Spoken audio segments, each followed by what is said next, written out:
오늘 우리에게 주신 하나님 말씀은 사무엘 하 15장 1절로 12절 말씀입니다.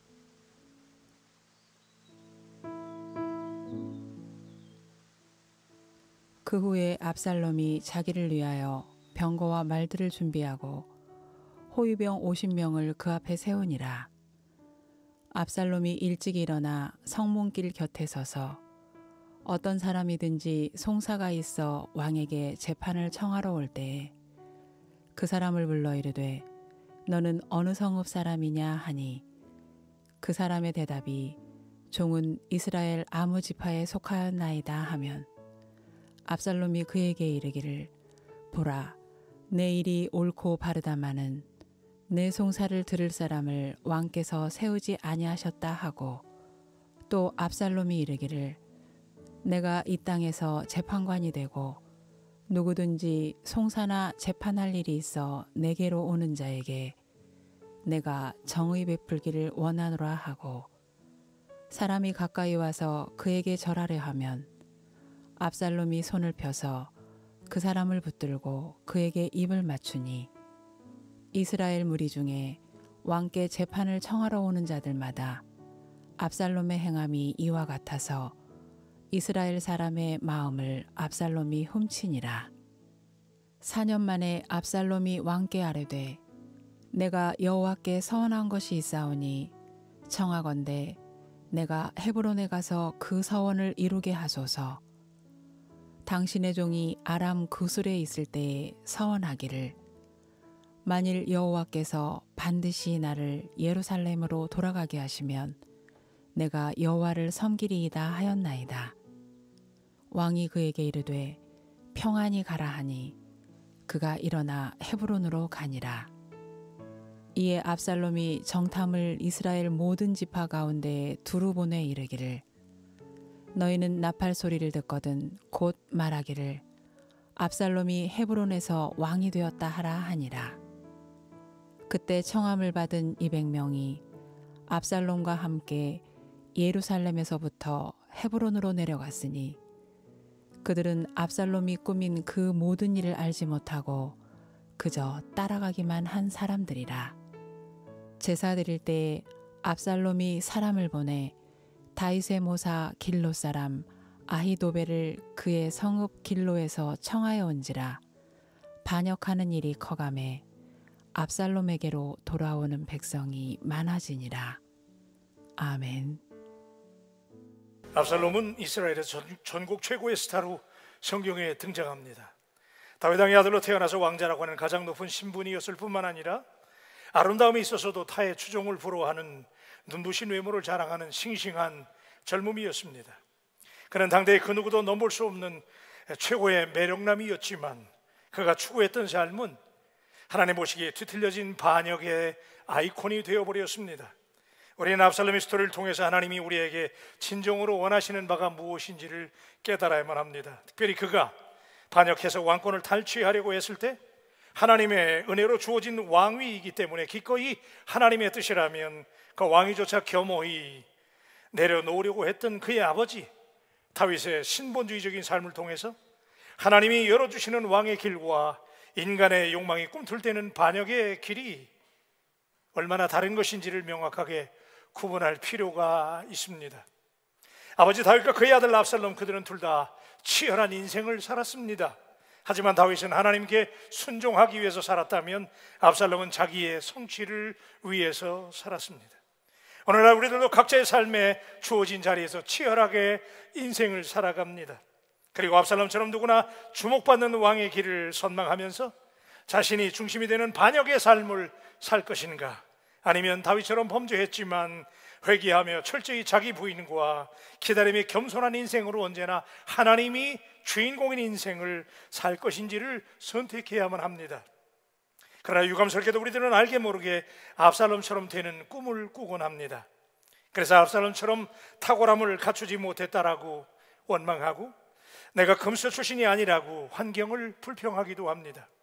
자기를 위해 종의 형체를 가지시고 짧은 생을 의미 있게 사셨던 그리스도를 따른다라고 말은 잘하면서 자기 중심의 화려한 왕의 길만을 추구했던 압살롬처럼 어떻게든 출세하려고 키를 쓰면서 온갖 노력을 다하며 살고 있을지도 모를 일입니다.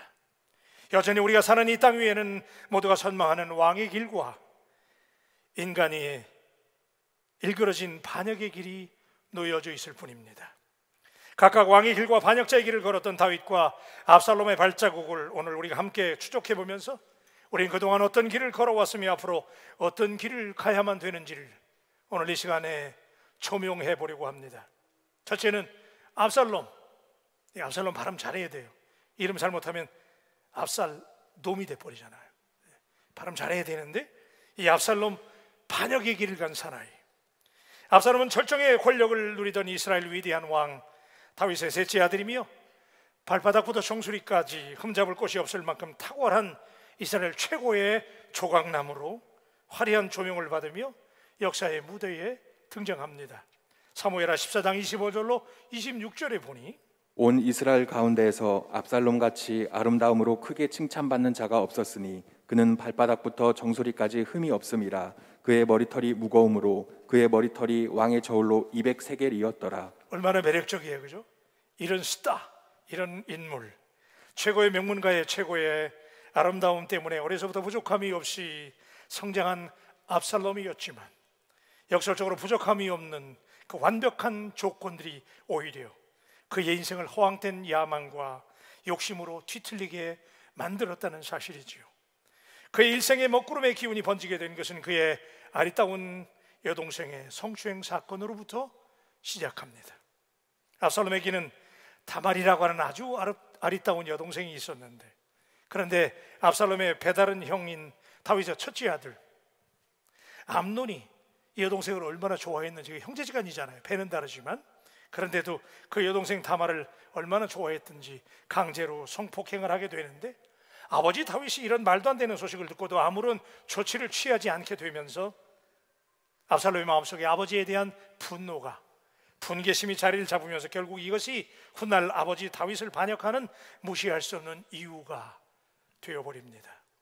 압살롬은 생각보다 치밀하고 냉정했고 여동생 다말의 복수를 위해서 속으로 칼을 갈면서 시간이 가기를 기다리고 결국 2년 뒤에 모든 사람이 그 사건을 다 잊어버렸을 때쯤 여동생을 추행한 이복형 암논을 처단함으로 복수에 성공합니다. 그리고 자신은 외조부가 살고 있는 그술 땅으로 도망을 가는데, 자, 이 비극적인 사건, 그렇게 저렇게 해서 세월이 지나서 아버지 다윗은 여전히 분노가 가시지 않았지만은 압살롬이 그래도 아들이니까 3년 동안 떨어져 있었거든요. 그 아들을 다시 예루살렘으로 부르지요. 그러나 여전히 그 마음속에 형제끼리 살인했잖아. 그 분노가 사라지지 않아서 무려 예루살렘으로 불러가지고 2년이 넘도록 그 아들 압살롬을 만나주지 않아요. 결국 이 어정쩡한 화해가 이루어지긴 했지만 카리스마 넘치는 두 사람 간의 진정한 소통은 이루어지지 않았고, 압살롬은 자신이 아버지의 눈밖에 난 것을 눈치채고 나름대로 그동안 뼈대를 세우며 준비했던 쿠데타 계획을, 자기가 왕이 되어야 되겠다고 왕권 탈취의 계획을 시작합니다. 압살롬은 여러분 가만히만 있어도 이스라엘의 2인자였기 때문에 왕위 계승 서열 넘버 1, 그냥 가만히 있어도 시간이 지나면 왕이 되는데, 그는 이런 일련의 과정 속에 역사하시는 하나님의 때를 기다리기보다는 자신의 모략과 꾀로 성급하게 일을 성취해내려고 덤벼들었습니다. 눈부신 외모와 이스라엘 왕자인 자신에 대한 칭송으로 압살롬은 언제나 내가 주인공이라고 스타의식이 충만했고, 그래서 자신이 내리는 결정이 곧 정의라고 굳게 믿었기 때문에 그는 감히 넘볼 수 없는 부친 다윗의 왕권을 탈취하는 것 역시 내가 왕자니까, 내가 주인공이니까 내가 탈취하는 것이 정당하다라고 생각했을지도 모릅니다. 이때부터 치밀하게 압살롬이 4년간 진행한 일은 한마디로 말하면, 여러분 이제 오늘 보면 6절에 등장하는데 이스라엘 사람들의 마음을 압살롬이 훔치는 것이었습니다. 그는 마치 자신이 왕이 된 것처럼 호위병들을 거느렸고, 이거 아무나 안 되는 거거든요. 근데 왕자인 신분에 자기가 호위병들을 거느리고 사병을 거느리면서 성문 곁에서 왕에게 재판을 받으려고 오는 백성들을 자기가 먼저 만나가지고 그들을 인터뷰하는 거예요. 그래서 다 억울한 사람들이거든요. 억울한 사정을 가지고 왕을 만들어서 재판을 받으러 오는 사람들에게 자기가 먼저 면담을 하고 은연중에 아버지와 백성들을 이간질합니다. 위선된 친밀감을 활용해서 스킨십의 영역을 확대해요. 손을 잡아주고 그들의 마음을 들어주는 것처럼 훤칠한 외모에 윤기 있는 머리칼, 그리고 왕자라는 신분으로 가난한 백성들을 만나서 친절하게 만져주는 지도자, 누구나 다 혹해서 넘어갈 수밖에 없는 매력적인 압살롬. 백성들의 억울한 사정을 다윗 왕이 들을 수 없으니 자신이 재판장이 되면, 재판장이 된다는 얘기는 자기가 왕이 된다는 얘기예요. 자기가 재판장이 되면 다 들어주겠다고 자신의 존재감을 부각시키죠. 그렇게 해서 백성들의 마음을 훔치기 프로젝트는 성공을 거두게 됩니다. 이스라엘에 갑자기 젊은 압살롬 열풍이 휘몰아칩니다. 6절입니다. 이스라엘 무리 중에 왕께 재판을 청하러 오는 자들마다 압살롬의 행함이 이와 같아서 이스라엘 사람의 마음을 압살롬이 훔치니라. 와우. 언제나 쿠데타 일으키는 사람들은 이 사람의 마음을 이렇게 훔치려고 그러나 봐요. 무서운 것은 압살롬이 백성들의 손을 잡아주고 마음을 만지는 듯 했지만 그의 마음은 백성들에게 전혀 있지 않았습니다. 그들의 감정을 이용했을 뿐입니다. 이것은 백성들의 마음을 감동시킨 것이 아니라 도적질하는 것이지요. 기만한 것입니다. 그래서 우리말 성경도 그렇지만 NIV 성경은 이렇게 번역했더라고요. He stole the heart of man of Israel. 이스라엘 사람들의 심장을 훔쳤어요. 참다운 지도자라면 진실과 정직으로 섬겨야 될 줄로 믿습니다. 우리 인간관계에 있어서 위선으로 하면 안 돼. 진심으로 감동해서 사람을 얻는 것이지요. 마음을 훔치는 게 아니라 감동해서 그 마음을 얻어야 합니다. 위선으로 가득 찬 친밀감으로 남의 감성을 자극해서 한 표 두 표 구걸하는 사람들, 마음에도 없는 밥 한 끼 사면서 진정성이 없는 행위로 상대방을 수단으로 삼는 악한 행위들이 오늘 우리가 개선해야 될 문제가 아닌가요? 압살롬이 더 대단했던 것은 왕이 되려고 하는 자신의 야망을 위해서 여호와 하나님의 이름을 이용하기까지 합니다. 차근차근 백성들의 민심을 훔친 압살롬은 이제 어느 정도 준비가 됐다. 시간이 한 4년 정도 지났거든요. 그러니까 4년 전에 자기가 구슬 땅에 살인하고 도망갔을 때 거기서 자기가 만약에 예루살렘으로 돌아가게 되면 하나님의 은혜에 감사해서 다시 헤브론에 와서 하나님께 큰 서원제를 드리겠다고, 그렇게 하나님께 약속했다고 하면서 자기가 다시 헤브론에 가서 예배 드려야 된다라고 아버지 다윗에게 간청을 하지요. 사실은 뭐 하러 가는 거예요? 헤브론에 가서 쿠데타 하려고 하는 거예요. 이런 아들이에요. 그래서 보면 7절로 8절에 4년 만에 압살롬이 왕께 아뢰되 내가 여호와께 서원한 것이 있사오니 청하건대 내가 헤브론에 가서 그 서원을 이루게 하소서. 당신의 종이 아람 구술에 있을 때 서원하기를 만일 여호와께서 반드시 나를 예루살렘으로 돌아가게 하시면 내가 여호와를 섬기리이다 하였나이다. 여러분, 자신의 사역을 위해서 거룩하신 하나님의 이름과 말씀까지 서슴지 않고 도용하는 것은 명백하게 사단이 하는 짓거리입니다. 이렇듯 그는 왕이 되려는 야욕에 불타는 욕망의 화신이 되었습니다. 하나님이 왕을 세우신다는 사실은 전혀 인식하지 않고 출중한 자신의 간교한 전략과 치밀한 음모로 얼마든지 왕위를 빼앗을 수 있다라고 믿었습니다. 그리고 이렇게 욕망을 이룰 수만 있다면 하나님의 이름을 이용하는 것쯤은 전혀 문제가 되지 않았습니다. 단언컨대 이렇게 하나님의 이름을 자신의 욕망의 성취를 위한 수단으로 삼았던 그가 하나님의 심판을 받게 되는 것은 어쩌면 너무나 당연한 결론입니다. 하나님의 자녀들이 개인의 사역을 위해서 하나님의 이름을 이용한다면 그것은 마귀와 사단에게 속는 어리석은 행위입니다. 안타까운 사실이지만 오늘날 수많은 성도들이 자신의 이기적인 욕망을 이루기 위해서 감히 하나님의 이름을 함부로 도용하는 자들이 적지 않다는 아픔입니다. 그들은 자신의 이기적인 목적을 이루기 위해서 거짓말하면서도 자신의 진실성을 드러내려고 내가 진실하다고 사업하면서 내가 예수 믿는 사람이라고 심지어는 어느 교회 중직자라고 하나님의 이름을 들먹이면서 하나님의 이름을 도용하는 사람들. 그래서 레위기 19장 12절은 이렇게 말씀합니다. 너희는 내 이름으로 거짓 맹세함으로 내 하나님의 이름을 욕되게 하지 말라. 나는 여호와이니라. 들으셨습니까? 여호와 이름을 망령되 일컫지 말아라. 여러분, 하나님의 이름을 이용한 압살롬은 헤브론에 가서 쿠데타를 일으키잖아요. 근데 결국 어떻게 돼요? 하나님의 심판을 받게 되지요.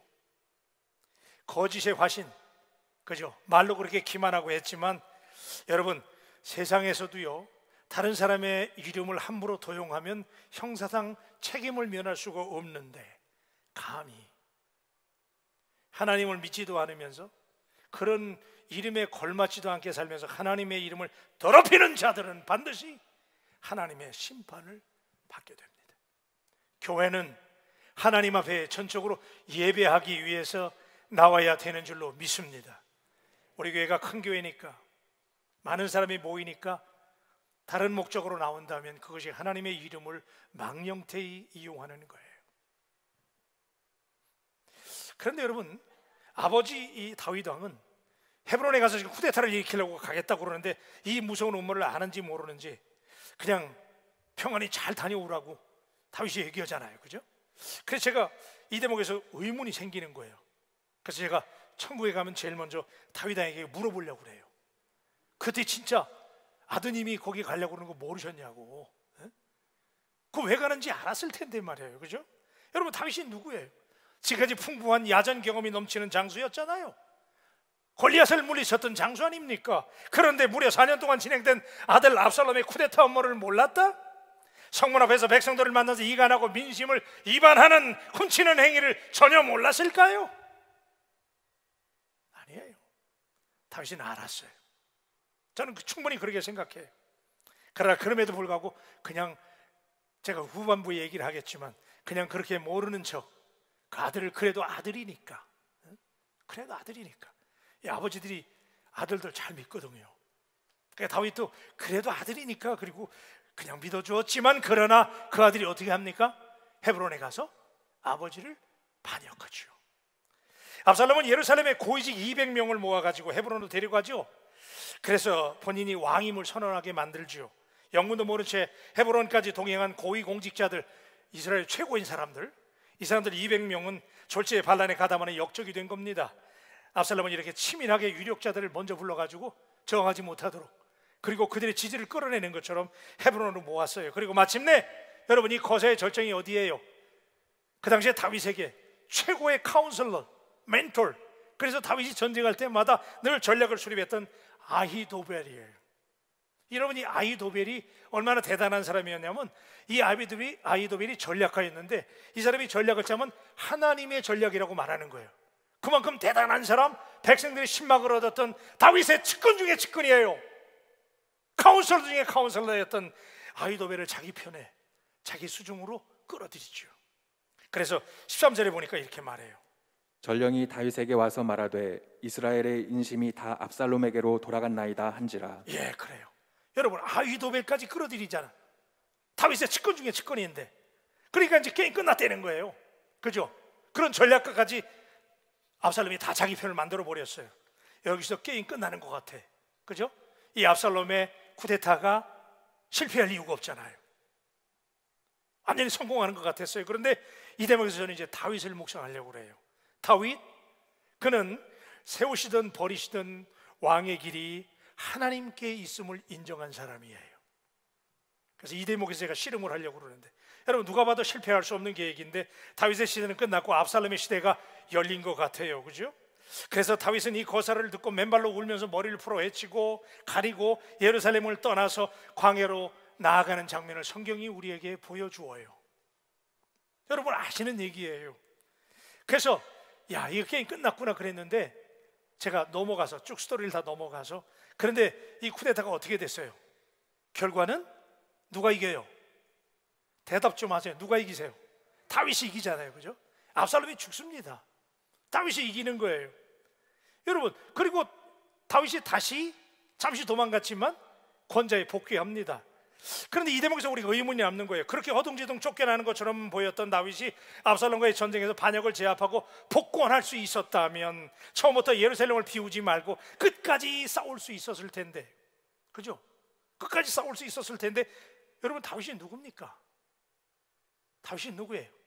산전수전 다 겪었던 백전노장이잖아요. 골리앗같이 때려눕혔던 그런 용장이잖아요. 여러분 지금 백성들이 압살롬 편에 좀 넘어간 것 같았지만 나라가 장난입니까?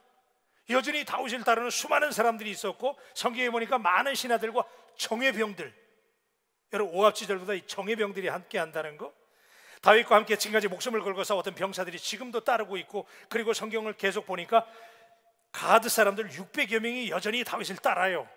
막강한 왕의 파워가 쉽게 무너질 리가 없잖아요.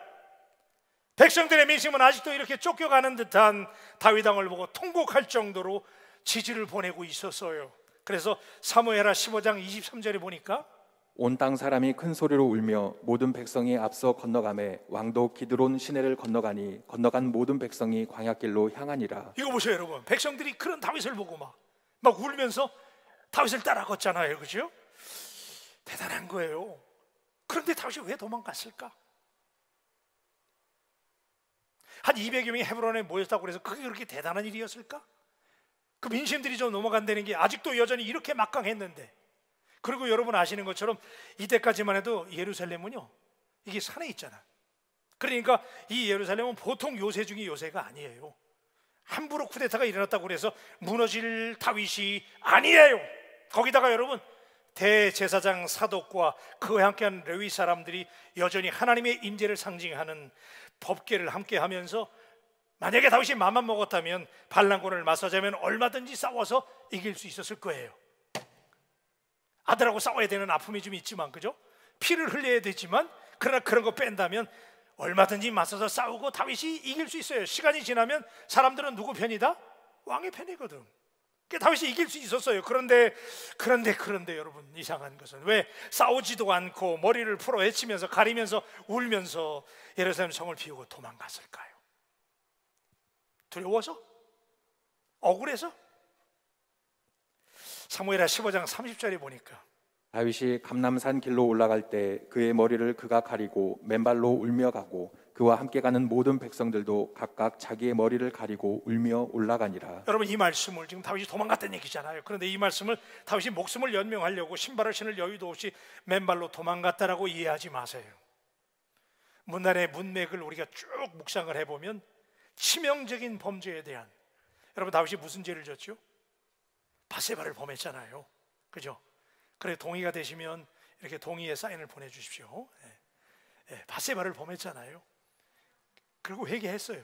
그러나 그럼에도 불구하고 다윗의 마음속에는 이것을 하나님의 엄중한 징계로 받아들이고 통에 자복하고 회개했지만 내 자식조차 나를 향해서 배반하고 칼을 들었다는 것은 당황스러운 일이기보다는 어쩌면 당연한 일이라고, 그 징계가 원망하고 불평하고 도망갈 일이 아니고 하나님의 징계라고 생각했기 때문에 그는 겸허하게 비록 회개했지만 지난날 바세바를 범했던 자신의 죄에 대한 처절한 징계라고 받아들였습니다.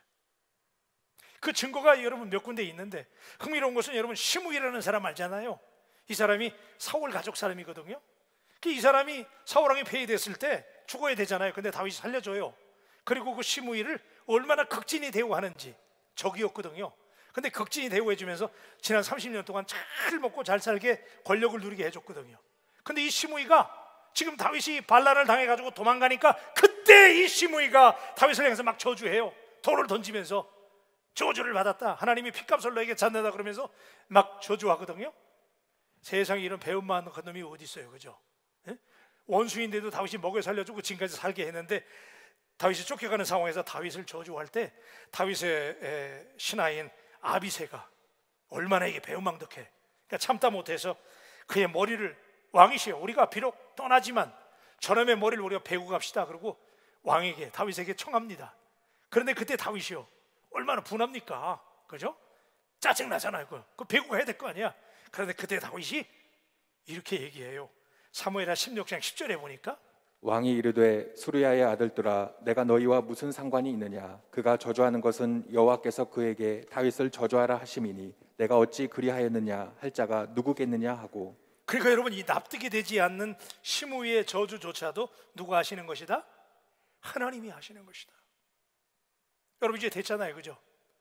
여러분 지금 이런 저주를 받아야 될 상황이 아니에요. 분하고 억울한 상황이잖아요. 그런데 지금 다윗이 고백하는 건 목을 베고 가도 부족함이 없는데, 다윗이 고백하기를 반역으로 쫓겨나는 듯 보이는 이 상황에서 그 저주조차도 어쩌면 하나님이 시므이를 통해서 죄인인 나를 저주하는 것이라면 아들의 반역을 달게 여기고 왕궁을 비우며 그는 그렇게 달게 받아들였습니다. 여러분 무엇보다도 사무엘하 15장 24절로 26절을 보면 대제사장들이 따라와요. 여러분 이 당시에 제사장들이 따른다고 하는 것은 아직도 권력의 힘이 다윗에게 있다는 거예요.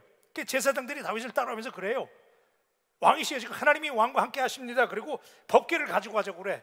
여러분 법궤는 하나님의 임재의 상징인 줄로 믿습니다. 크게 아멘 좀 하세요. 법궤는 하나님의 임재인 줄로 믿습니다. 그러니까 하나님이 임재거든요. 그러니까 법궤를 가져가느냐 빼앗기느냐 굉장히 중요해요. 그래서 법궤를 가져가재. 여전히 하나님은 지금 왕의 편이니까 왕이시여 법궤를 가져갑시다라고 그들이 법궤를 메고 쫓아오잖아요. 그런데 그때 다윗이 사무엘하 15장 25절로 26절에 보니까 이렇게 얘기해요. 왕이 사독에게 이르되 보라 하나님의 궤를 성읍으로 도로 메어 가라. 만일 내가 여호와 앞에서 은혜를 입으면 도로 나를 인도하사 내게 그 궤와 그 계신 데를 보이시리라. 그러나 그가 이와 같이 말씀하시기를 내가 너를 기뻐하지 아니한다 하시면 종이 여기 있사오니 선히 여기시는 대로 내게 행하시옵소서 하리라. 그러니까 이제 명확해졌어요, 그죠? 다윗이 두렵거나 불안하거나 당황해서 쫓겨난 것이 아니고 왕은 다윗은 철저하게 알았어요. 왕의 길은 하나님이 여신다는 것을 믿었기 때문에 다윗이 하나님 앞에 겸허히 자기를 비우고 어쩌면 지금까지 하나님이 나를 쓰셨다면 이제는 하나님이 지난날 내 죄 때문에 그로 인해서 자녀들까지 이런 일이 일어나고, 그래서 이것이 하나님의 징계라면 기회를 주셔서 하나님이 세워주심도 누구요? 하나님이시요, 또 버리심도 하나님이시라고. 그래서 하나님이 다시 나를 부르시면 내가, 하나님이 나를 기뻐하시면 내가 다시 돌아올 수 있으니 어쩌면 버림은 할 수 없고, 그죠? 그러니까 기쁨으로 그가 법궤를 함께 하지 않아요. 그 예루살렘에 두려는 거예요. 오늘 여러분 이러심도 저러심도 여심도 닫으심도 왕의 길이 하나님께 있음을 믿으시기를 주의 이름으로 축원합니다. 이게 다윗의 신앙이에요. 단순히 무서워서 도망간 게 아니지요. 그래서 그가 하나님 앞에 법궤를 안 가져가는 거예요. 하나님이 나를 기뻐하시면 내가 다시 돌아오게 된다는 거예요. 버림은 할 수 없고. 그래서 그가 여러분 모든 운명을 하나님께 맡기잖아요. 그리고 시편 3편 3절로 5절에 보면 이때 다윗이 하나님께 드린 기도가 이런 기도예요. 여호와여 주는 나의 방패시오 나의 영광이시오 나의 머리를 드시는 자이시니이다. 내가 나의 목소리로 여호와께 부르짖으니 그의 성산에서 응답하시는도다. 내가 누워 자고 깨었으니 여호와께서 나를 붙드심이로다. 다 같이 아멘. 그러니까 지금 다윗은 그 얘기예요. 구원하심이 하나님의 손에 있음을 믿고 온전히 하나님께 맡기는 사람이었어요. 그러니까 여러분 다윗이 믿었던 왕의 길은 하나님이 쓰시면 쓰시는 것이고, 사람이 모략을 부리거나 잔꾀를 쓰거나 쿠데타를 일으켜서 뺏는 자리가 아니고, 하나님이 기뻐하시면 주시는 자리고, 하나님이 기뻐하지 않으시면 버릴 수 있다고 하는 것, 다윗이 믿었기 때문에 하나님의 손에 맡겨요.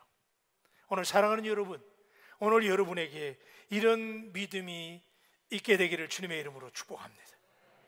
예, 이게 다윗의 놀라움이에요. 그래서 여러분 우리는 결과를 알잖아요. 다윗이 이겼어요, 그죠? 결국 하나님이 다윗을 다시 기뻐하시지요. 그러니까 우리가 야, 하나님 왜 이렇게 다윗에게 시련을 주셨을까? 아들까지 반역해 하고. 여러분 하나님은 다윗과 언약을 맺으셨거든요.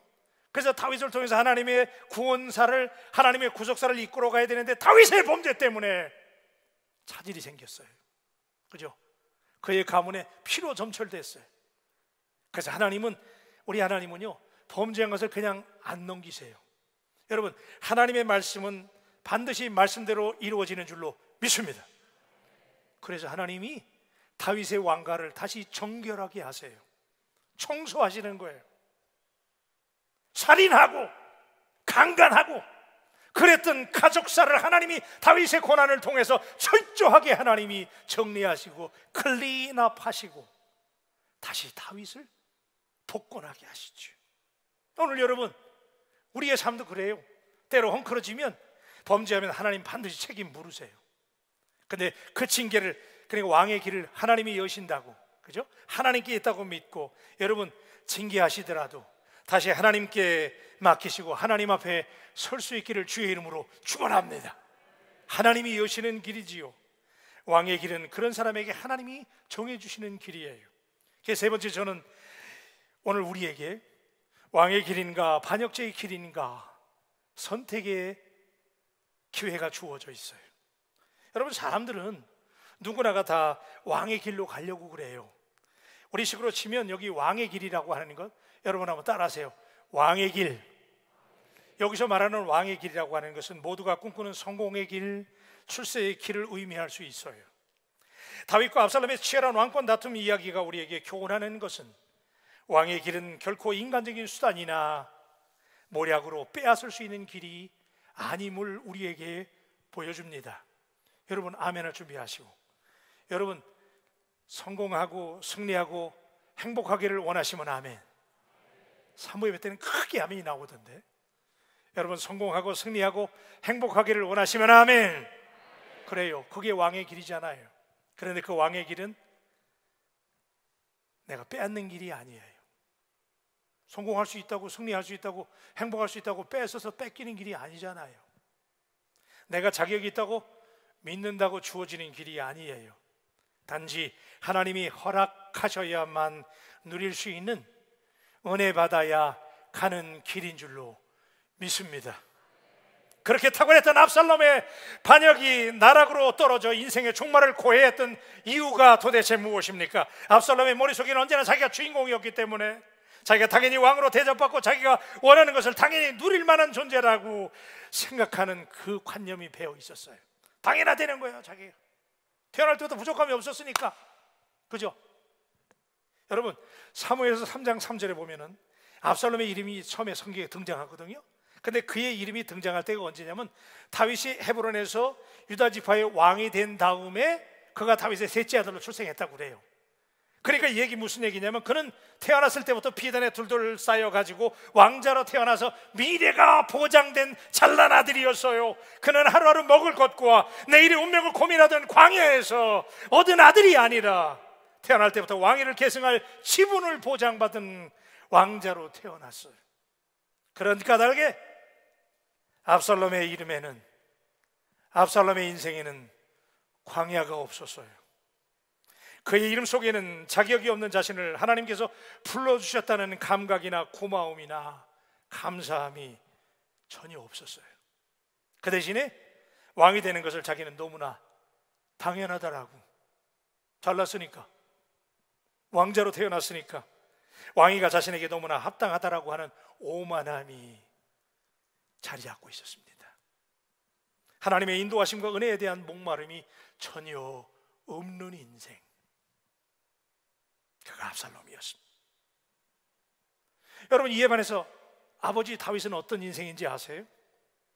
여러분, 다윗이라는 이름이 성경에 처음 등장할 때, 그때가 언제냐면 사무엘 선지자가 이스라엘의 왕을 찾으려고, 사울을 이어서 왕감을 찾으려고 이새의 집에 왔는데, 첫째부터 일곱째까지 아들들이 다 인터뷰했어요. 근데 다 No, 왕감이 없었어요. 사무엘 선지자가 다시 아버지에게 물어요. 분명히 이 집에 왕감이 있다고 그러는데 아들이 더 없나뇨? 그랬어요. 그때 아버지 이새가, 성경에 그런 말은 없지만 피식 웃으면서 아마 그런 것 같아요. 막내 녀석이 있기는 한데요, 그 녀석은 지금 들에서 양을 치고 있는 놈이에요. 그 녀석은 도무지 아무리 봐도 왕 될 제목이 아닌데 그 녀석까지 불러와야 됩니까? 그렇게 취급당했던 아들이 다윗이에요. 사무엘상 16장 11절에 보니까 또 사무엘이 이새에게 이르되 내 아들들이 다 여기 있느냐? 이새가 이르되 아직 막내가 남았는데 그는 양을 지키나이다. 주목하세요. 그러니까 처음부터 다윗은 들판에서 양을 치는 목동으로 등장했어요. 왕으로 기름 부음을 받은 후에도 그는 사울에게 쫓겨서 광야를 헤매고 도망 다녀야 했던 들판의 사람이었어요. 데이빗, 그는 진정한 광야의 사람이었어요. 고생이 무엇인지를 알고 자격이 없음에도 불구하고 하나님이 부르셔서 자격이 없는 나를 왕 삼아 주셨다라고 하는 은혜의 감격을 아는 사람. 그래서 다윗은 단 한 번도 자신을 왕위에 적합한 인물이라고 여긴 적이 없어요. 여러분, 압살롬과 다윗이 얼마나 달랐어요? 여러분, 성경에 등장하는 믿음의 조상 아브라함, 모세, 다윗, 그들은 그 누구도 자신들이 하나님의 은혜를 누리기에 당연한 인물이라고 생각한 적이 없는 사람들이잖아요. 결혼하면 당연히 아이를 갖는 것이 너무나 당연했지만 아브라함은 오랫동안 아이를 갖지 못했기 때문에 그에게 아이를 갖는 것은 당연한 것이 아니었습니다. 모세는 왕궁에서 로얄 패밀리로 자라서 장밋빛 미래를 꿈꿀 수 있었지만 뜻밖의 일로 궁궐에서 쫓겨났어요. 그래서 하나님의 사람으로 선택받는다는 것이 그에게 절대로 당연한 일이 아니었어요. 제가 여러분에게 지금 무슨 얘기합니까? 압살롬은 태어날 때부터 교만하고 보장된 환경에서 성장해서 모든 것이 당연하다는 거예요. 감사할 줄 몰랐어요. 하나님이 인도하셔야 되는 인생인 것을 전혀 몰랐어요. 그냥 다 너무나 잘났고 너무나 보장되어 있었기 때문에 그는 광야의 사람이 아니에요. 왕궁의 사람으로 태어났어요. 그렇기 때문에 하나님의 은혜에 대한 감각이 전혀 없었던 사람. 그런 사람의 특징은 전부 자기 머리를 쓰는 거예요. 내가 잘났으니까, 그죠? 내가 똑똑하니까, 내 주변에 사람이 많으니까 자기 수단과 방법을 이용해서 왕위를 빼앗는 것으로 생각한 사람. 그러나 다윗은 그렇지 않았어요. 왕위를 누가 여신다? 하나님이 여신다는 거예요. 말도 안 되잖아요, 그죠? 자기 같은 목동을 하나님이 왕을 세우셨으니. 그래서 그는 하나님 앞에 늘 겸손하게. 여러분, 여기서 우리가 주목할 만한 것은 압살롬이 결정적으로 잊고 있었던 게 있었어요. 압살롬은 자기의 기술과 경험과 계획으로 사람들을 모으면 되는 줄 알았어요. 그리고 그렇게 왕위를 빼앗는 줄 알았어요. 그런데 압살롬이 정말 잃어버린 것은, 정말 잊었던 것은 하나님의 마음을 얻는 일이었어요. 다 같이 아멘. 헤브론의 사람들을 모아놓고, 그죠? 이스라엘의 엘리트 200명을 모아놓고 압살롬이 왕이다라고 외치게 만들었지만 단 한 번도 그가 여호와 하나님으로부터 그래 압살롬 네가 왕이다라는 선언을 들은 적이 없어요. 오늘 하나님은 여러분에게 오늘 예배를 통해서 무엇을 말씀하십니까? 그래, 네가 내 사람이다, 내가 너의 길을 열리라라고 하는 하나님의 음성이, 그런 하나님의 마음을 먼저 얻게 되기를 주님의 이름으로 축복합니다. 사람의 마음을 얻는 것, 내가 기술껏, 내 실력껏, 내 경험껏, 내 머리를 써가면서 내가 어떤 일을 이루는 것, 그게 잠시의 성공으로 보일지 모르지만 압살롬의 반역의 길이 우리에게 보여주는 명백한 메시지는 그 길은 망하는 거예요. 오늘 여러분이 꿈꾸시는 행복의 길, 성공의 길, 승리의 길은 하나님이 여셔야만 되는 길, 하나님의 마음을 얻어야만 열리는 길. 그래서 다윗은 끝까지 하나님의 마음을 얻었던 사람. 그래서 하나님은 다윗에게 다윗은 내 마음에 합한 자라고. 오늘 여러분에게 그런 하나님의 인정하심이 있게 되기를 축복합니다. 오늘 우리 앞에 두 가지 길이 놓여져 있습니다. 당신은 지금까지 어느 길로 걸어오셨나요? 하나님이 내시는 왕의 길인가요? 아니면 여러분의 욕심과 여러분의 계산으로, 욕망으로 점철된 반역의 길인가요? 다 얻더라도 하나님의 마음을 얻지 못하면 결국 우리는 압살롬의 반역의 길로 갈 수밖에 없다는 것. 오늘 이 자리를 떠나기 전에 하나님의 마음을 얻는, 그래서 하나님이 여시는 왕의 길로 인도함을 받는 바울 가족들이 되시기를 축복합니다.